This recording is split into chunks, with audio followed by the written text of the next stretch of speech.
Hey, hope you're doing well. So I just finished working on a music video in which I did the color for. It was a lot of fun. And while I was working on it, I discovered something that I thought was pretty cool that I thought would be important to share for anyone that is relatively new to coloring. I'm not an experienced colorist, so please understand I'm still learning.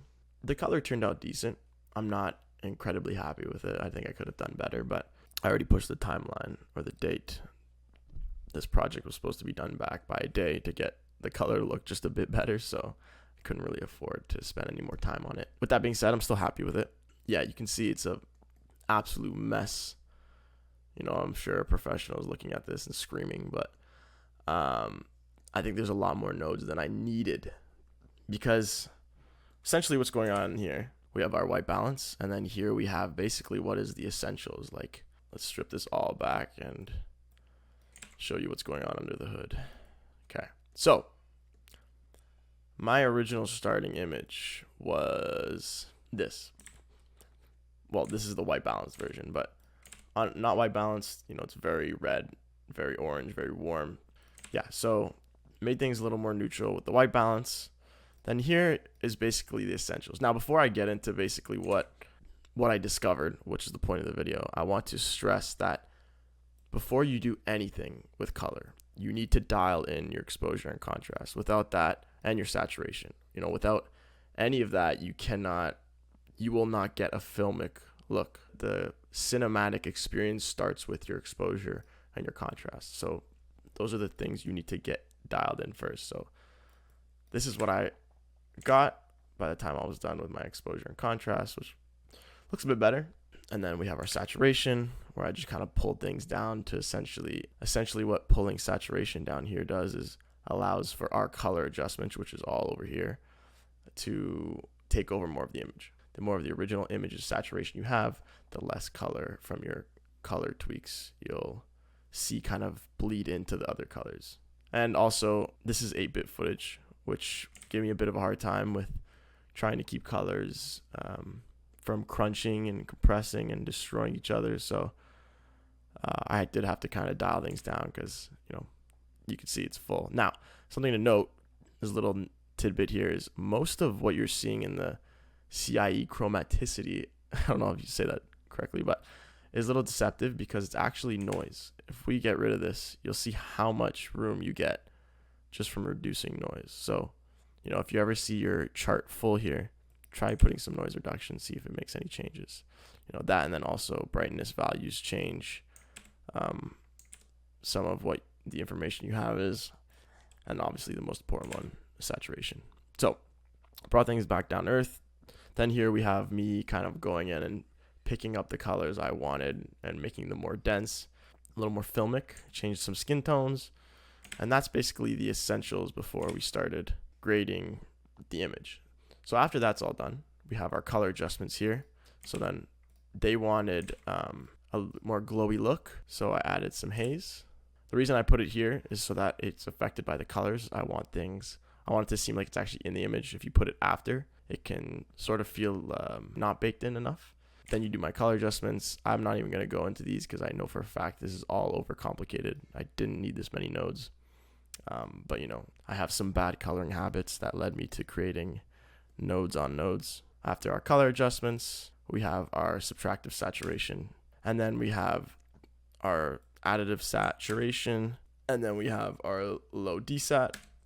Here we have some masks and stuff. We're not going to get into that. It doesn't matter. Then here, I basically retuned some of the contrast after everything was done so that it felt consistent, because it was basically to keep and maintain. I'm not sure why it's not showing up, but I use the curves to kind of keep my highlights at a certain range, because as soon as you start pushing colors, they're going to start to shift around, like you see like certain colors start to move up, certain move down, and then just adding back that cap that you had it initially will bring stamp the image so that it doesn't go and crush into your zeros or peak in your highlights or whatever.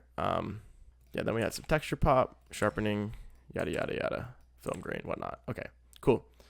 So if you're anything like me, you're always trying to achieve the look you see from professionals, obviously. this is typically a more like filmic feeling image. And well, yes, like I said before, contrast and exposure are important, but where you really struggle and the gap between where I find my skill is and the skill of a professional, even though there's several more things than just this that show the gap, but I'm going to take these shots real quick. This is the most recent music video from Billie Eilish called Birds of a Feather. Just say what you want about the music video. I think the coloring and the cinematography, I mean, it's what you expect from the industry now. It's just phenomenal. Like, especially the coloring is like leagues beyond what it used to be. So this is always the quality I'm trying to get at. See how there's a distinct, let's go into our colors here. There's a distinct palette. And no, that's not the one. There we go.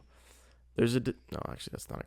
Doesn't show it that well. There's a distinct palette in the image that they're able to achieve while containing a natural look. You know, this looks natural.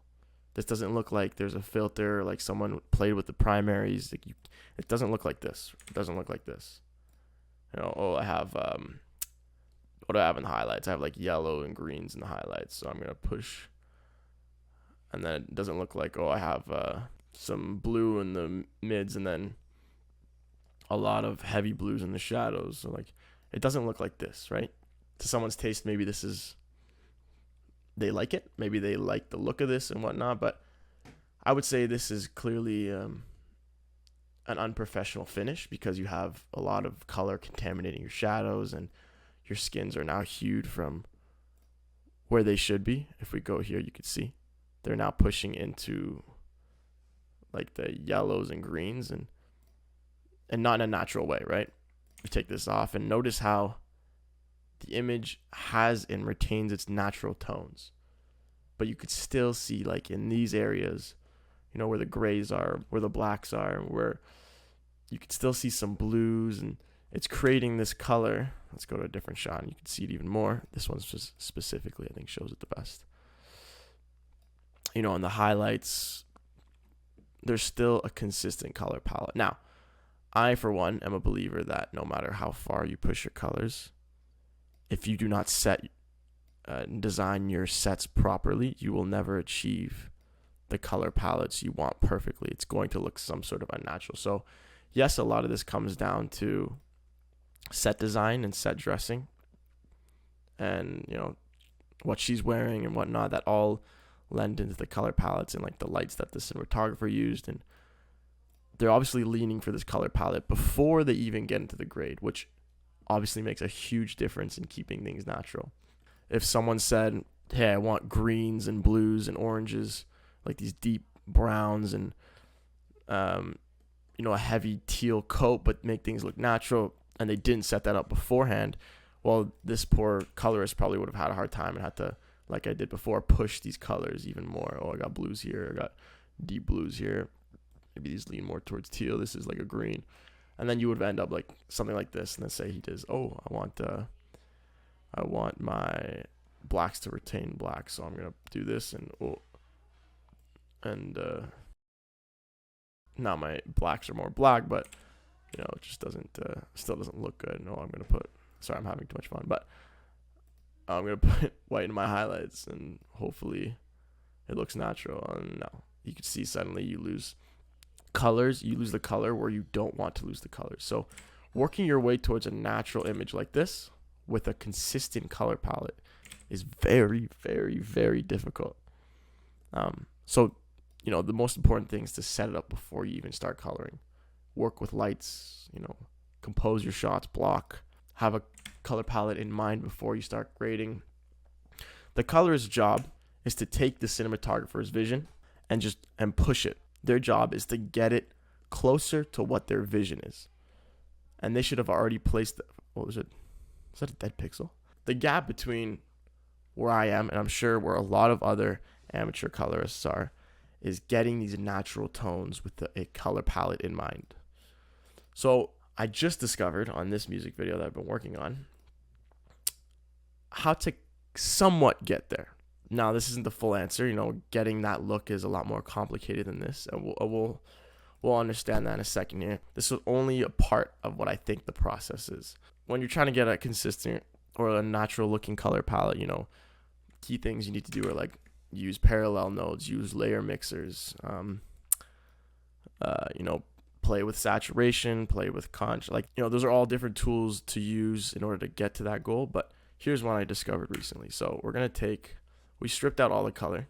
We're going to maintain most of the rest of the look here. Okay, say now that I have my contrast, my saturation, and everything else in line, and I just want to start adding colors. I want to push. The direction I got for this shot is, hey, give me some purples, give me some neutral tones up top, you know, keep the skins looking natural, and just try and push these pinks and these greens and whatnot. So, okay. So what I'm going to do here is right away I know most of your purple is going to come from your midtones and your shadows. But remember, if we look at the Billie Eilish reference, even though there are teals and there are greens, it's only in selective areas here, you know, in the grays, somewhat in the hair and the shine. It's not contaminating the skin, right? To do that, I'm going to say, okay, well, maybe this wasn't necessarily shot to allow me to bleed pinks further, right? And in order to have pinks and purples, I'm going to have to kind of take over some of these neutral tones in order to get more purple in the image, like the blacks mostly, right? The blacks are going to have to lean towards like a bluish purple in order to get a pink, like glowy, whatever feel, right?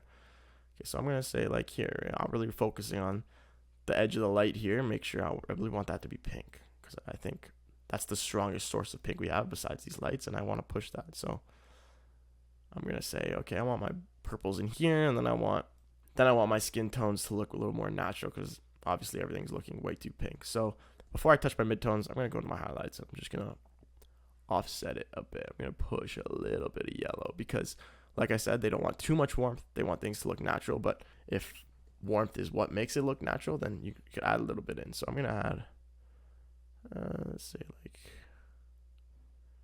something like that. Okay. And then now the final touch is obviously these skins don't look real at all. The skins look ridiculous. So we're going to play with this until we get somewhere where the skins are looking a bit better. It's a little too red, so we're going to push it a little more green maybe. Now, this is ugly. Compared to what we had, this is ugly.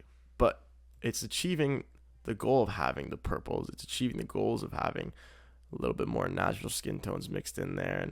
But it's achieving those goals poorly. So how do we get to this level? How do we get to Billie Eilish, where she looks natural, but she's still got the coat of green and the highlights and whatnot? So I discovered by playing around, if we take this grade, okay, remember what this looks like. We're going to copy this. We're going to paste this into our primaries. We're going to disable this. If you switch your gamma to gamma 2.4, watch how the tones look and feel more integrated into the image. You see? Just from one button, suddenly there are purples in here. You can see on the vector scope. Look at where the color's sitting. It's purplish red in the blacks, but it doesn't feel purplish red. It still feels black. What about here? Well, we still retain that red around the light. We still retain some yellow on the light here, but it doesn't feel that way. It just feels right. Here's the original image. Here's our adjustments. Suddenly we have a color palette, and it feels integrated into the image. Let's go back to this one. Yeah, I mean, like, that's just disgusting. Let's go back to this one. Whoops. Right? Here's this one. We'll call this one gamma. Now, before I even showcase this, I wanted to make sure I wasn't just showcasing something that is going to destroy your image or do more damage than good. So the first test I did was, what does it do to noise, right? Does it add more noise? Because this is a pretty noisy image, you can tell here. You can see all like this kind of scuttling of colors and things breaking, even though I barely did anything. Start with our normal primaries. For demonstration purposes, I'm going to push the colors pretty far just to see what it does. Does it break the image more? Yeah, you can see it. Look around this highlight. Look around like the the flaring of the light, you could see it's breaking. Okay. So what does the gamma do then? Let's turn this off. Okay. Switch to gamma. What does it look like? Well, it's still breaking, but it's not adding any more noise. I was worried when I first discovered this, like, oh, maybe this is destroying my image more than the regular primaries would. But the reality is no, it's actually treating the image the exact same. It's just really digging those tones in. But how? How is it digging those tones in? Well, to demonstrate what this is doing, or at least what I believe it's doing, is let's go to our waveform. Keep an eye on these colors, okay? So I'm going to push things really far so you get an understanding of what's going on here. So we have a lot of blue in the shadows. If you look at the histogram, it's crushing the shit out of these shadows. So you can see it here too, going past 0. So that's not a good sign. We don't want that. But let's throw some yellow in the midtone. Let's throw some, I don't know, pink in the highlights. Okay. So that's our selected color palette, right? See how it's contaminating?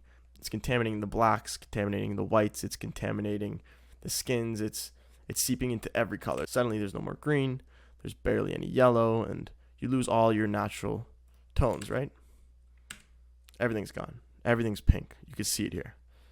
Well, in order to get things back, what you'd have to do from this point, if you wanted these strong, if you wanted to keep this chemical pink, well, then you'd have to say, okay, I want my low desat, so you crank. You basically have to repair the image from this point onward. And it's just not, this isn't a good practice because you're overcomplicating the process. And ultimately, you're always going to end up with an unnatural looking image. Even if you're extremely skilled and you know how to tweak colors so that they can come back, it's just not effective. You're better off just being lighter on your handles. But like I said, if you want those, you have to start offsetting everything. So, okay, I want my blacks to revive a bit. So let's do this. And let's play with our range here until we get mostly blacks. Okay, and we're going to push green so that things come back. But now we're introducing this teal here, and it looks real weird. And anyways, you get the point. But yeah, you're going to have to start bringing things back. Then you introduce teal. Okay, my midtones are looking off. So let's go back and push this in here. But now you're flattening the image. You're losing information. So maybe this looks a bit natural than this, but you're losing natural tones regardless. And all you're doing is swapping all those natural colors for the ones you introduced. So that's not a good way to go about this. Instead, if we look at what the gamma is doing, let's reset it for a second. Let's copy this over. Let's turn this off. What gamma 2.4 is doing is it's pinning different tones, and mostly your highlights and your blacks is what you'll notice. It's essentially doing what we would have to do here by, bringing our highlights down in this and our shadows down in that, and it's doing that for us. But it's not just desaturating them. It's maintaining their original tones. And it actually seeps into our colors stay closer to what was original, even if we're pushing it this far.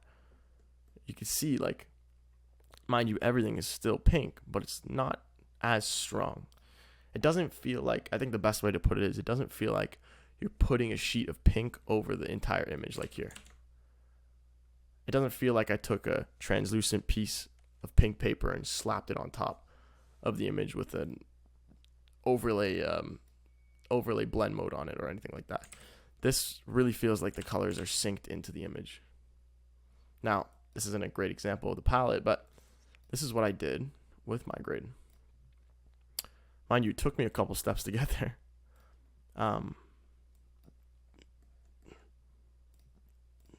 But let's take a look at this shot right here. I mean, that's a nice shot, but this one's nicer. Pay attention to the blacks. In this shot, they look black, right? They look like they're true black, and that their pants and all their jeans and stuff have like this little bit of purple and blue. But you can actually look at the waveform and see that I'm actually pushing purple in the image. And you can see that here is my gamma node, right? This is where I made the gamma adjustment. You can see I discovered it pretty late into the process. But if we turn this off, well, that's true black. Not this. This is purple. But you don't really notice that.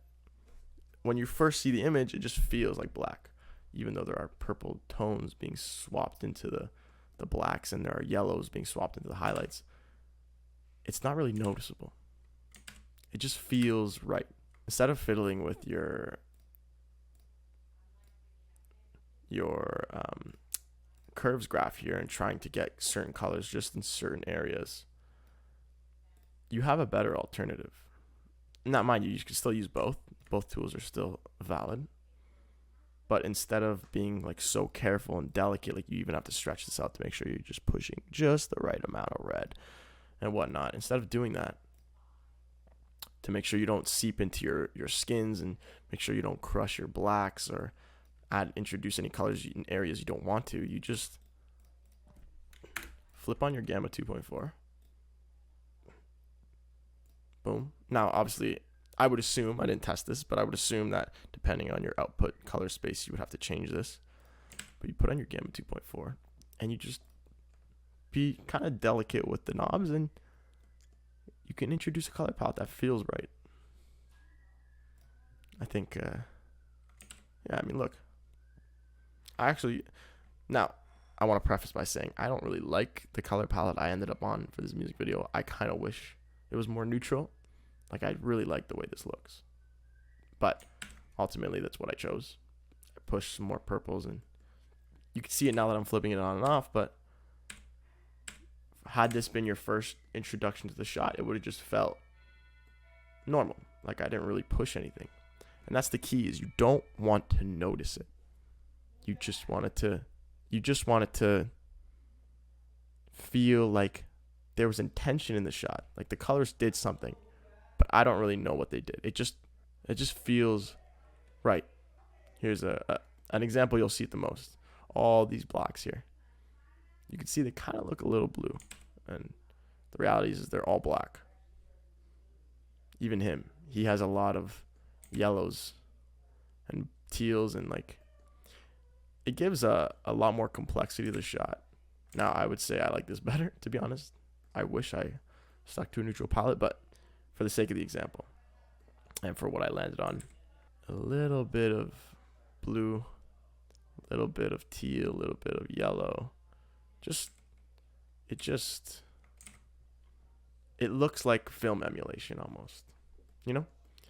Anyways, that's about it. That's all I wanted to show. It's just, I find that using primaries as they're presented in DaVinci, or as they're given in the normal color space or gamma space, just doesn't really do it. It just, oh, actually, here's another. It just doesn't really feel right to me, and I don't really like working with it. I usually try to avoid it, or what ends up happening to me is I push colors, and then I end up, oh, this is log, my bad. I end up pushing colors, and then I end up not liking the way it looks because it looks fake and artificial, like it looks digital. And then I end up pushing things back until I end up with an image that looks washed out and not the right tones. But now with this, I don't have to worry about that. Okay, that's a bad example, but you know, I don't have to worry about the image not feeling right. Obviously, you still have to choose a color palette that makes sense, but I could swing colors and it'll bake itself into the image a lot better than without it, right? Okay, one thing I want to mention before I leave off the video is check this out. So remember how I said it kind of pins your highlights and your shadows so that it kind of rolls down the image naturally and integrates those colors properly, okay?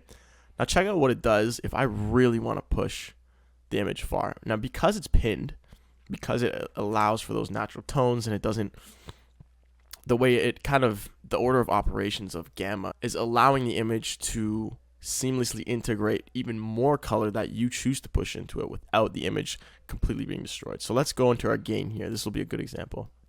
Let's go to our waveform. We're going to push red. We're going to push it so far. look what it's doing to the waveform. It's flattening all those highlights into the midtones.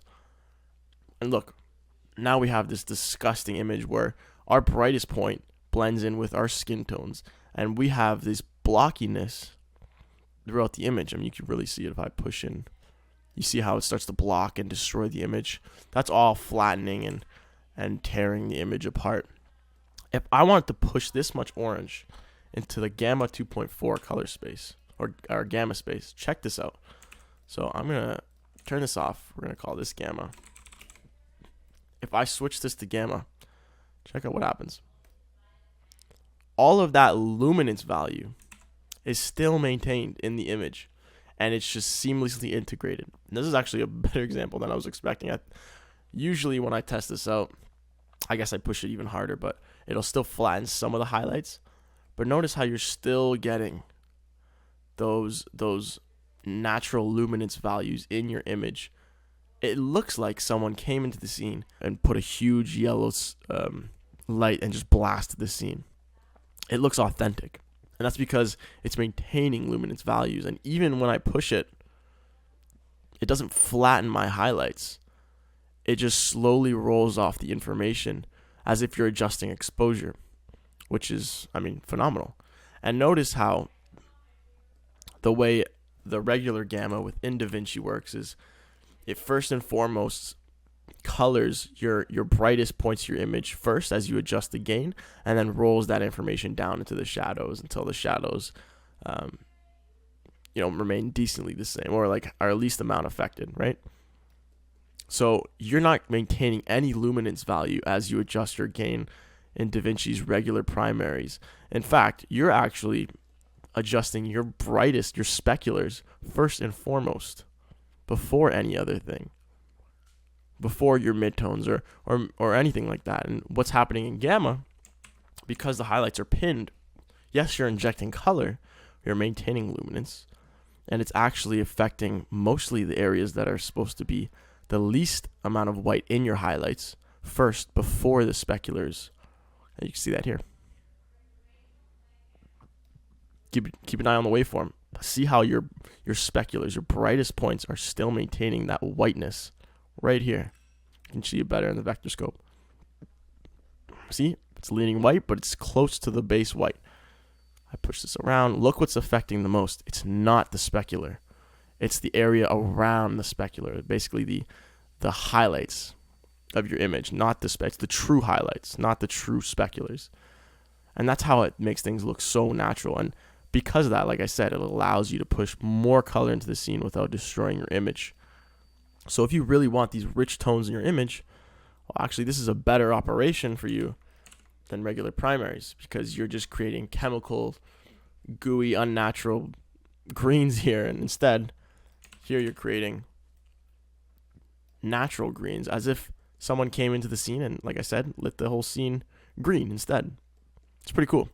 Anyways, that's all I wanted to mention. And yeah, so like I said before, this will at a certain point also dim your speculars and your brightest points of your image to kind of save itself from destroying the image. Or basically, if your image can't handle more color, like there's literally it'll just start to break. But this is still more recoverable and still more, you could push it to a severity that you otherwise can't in regular.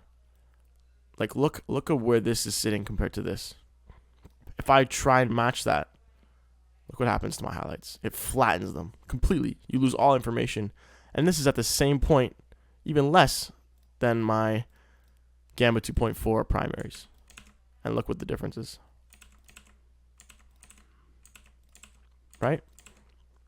We bring these back to a point where we feel like they're acceptable. I can push that much color into my scene. Okay, let's get the same kind of thing going on here. We're going to put this here, and we're going to turn this off, and we're going to change this canvas space to use timeline.